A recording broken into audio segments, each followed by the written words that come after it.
नमस्कार सबैजनालाई चाहिँ म चाहिँ आज यहाँ कनेशमा आएको छु। यहाँ चाहिँ बहिनीहरू चाहिँ एकदमै राम्री भएर हैन पुतली भएर चाहिँ आउनु भएको रहेछ हैन।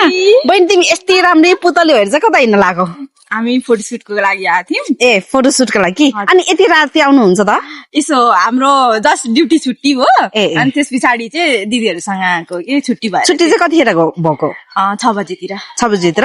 अनि के हो नाम चाहिँ? दिपा। दिपा? हजुर। अनि घर चाहिँ कहाँ हो नेपाल? मेरो बिरतामोड झापा। बिरतामोड झापा। अनि के यो चाहिँ कुन चाहिँ ड्रेस हो त नि? राजवंशी। राजवंशी? ए अनि मलाई चाहिँ खासैमै ड्रेस सम्बन्धी चाहिँ खासै थाहा छैन के। मलाई तामाङ गुरुङ राईहरूको चाहिँ थाहा छ हैन।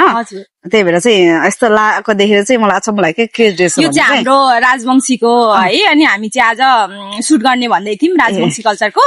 अनि त्यही भएर सुट लागि कस्तो राम्रो रहेछ हौ यो त। के यो त्यो के भन्छ त्यो कोइन्सको भन्छ नि के भन्छ त्यो? यो चाहिँ कोइन्सको हो। अनि यो चाहिँ सिक्टी। ए दामी रहेछ है। कस्तो राम्रो लाग्यो। म त राम्री पनि देखेको क्या पुतली भएर। अनि कस्तो भइरहेछ त आजको दिनमा? अलिक ढिलो पनि आउनु भएछ हैन फोटोसुट गर्नको लागि? ढिलो छुट्टी भयो। अनि सबैजना बेला आउँदा ओर्दा अनि आउँदा ढिलै भइहाल्यो। के गर्नु त हैन ड्युटी भएको बेलामा अब चाँडै आउनु पनि सकेन हैन। के काम गर्छौ यता चाहिँ? म नर्स हो। नर्स? ओ माइ गॉड त्यस्तो सानो कति वर्ष भयो भन्नु? म 25। 25? आमा बच्चै रहेछ नि 25 नर्स। अनि कस्तो हुँदैछ कामहरू चाहिँ? काम ठिकै छ। अनि कति वर्ष भयो आएको चाहिँ? यहाँ आएको म 14 महिना भयो। ए 14 महिना भनेपछि त 1 वर्ष हल्का धेरै भएछ हैन?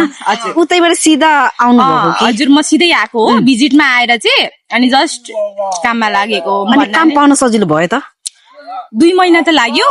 एजेन्टको थ्रुबाट आएको। अनि त्यस पछाडि आफै खोजेर अनि अहिले चाहिँ ठिकै छ गरिरहेको छु। नर्समै काम गरिरहेको छ। अनि आफ्नो यहाँ कोही थियो कि? मेरो मामु होइसिन्छ। ए मामु हस्बेन्डमा होइसिन्छ। फ्यामिलीहरू दिदीहरू भयो साथीहरू सबैजना हुनुहुन्छ। ए किनभने उता नेपालबाट आउँदाखेरि चाहिँ काम पाउन अलिक गाह्रो हुन्छ नि त। गाह्रो भिजिटमा आउँदा झन् गाह्रो। त्यही भएर त डाइरेक्ट चाहिँ मिल्दैन रहेछ कि अहिले भएको छैन नर्सहरूको। अनि जस्ट अहिले चाहिँ भिजिटमा आएर खोजेर अनि अहिले चाहिँ 1.5 वर्ष भयो ठिकै छ गरेको चाहिँ अहिले। कहिलेमा आएर चाहिँ कस्तो भइरहेको छ त? नर्सिङ आफूले नर्सिङ सिकिसकेपछि नर्सिङमा आउन इजी। तर मतलब कसैले केही नसिकिकन नि आउनु भयो भने चाहिँ गाह्रो हुन्छ। मैले चाहिँ 5 इयर्स हस्पिटलमा त्यही नेपालमा गरे 5 इयर्सको एक्सपिरियन्स। अनि प्लस यता गर्दा ठिकै छ। उता धेरै पेसेन्ट हेर्नुपर्छ नि एउटा मात्रै पेसेन्ट हेर्नुपर्छ कि एउटा नर्सले एउटा मात्रै पेसेन्ट हेर्ने। इजी। तर नेपालमा 8 घण्टा गरेको यहाँ चाहिँ हामीले 24 घण्टा 72 घण्टा 48 घण्टा गरिराख्नुपर्छ कि कन्टिन्यू। यहाँ चाहिँ को हुनुहुन्छ त? मेरो चाहिँ मामु हुनुहुन्छ आजमानमा। मामा दुबईमा हुनुहुन्छ। अनि यहाँ सानो बाबाहरू हुनुहुन्छ दिदीहरू हुनुहुन्छ।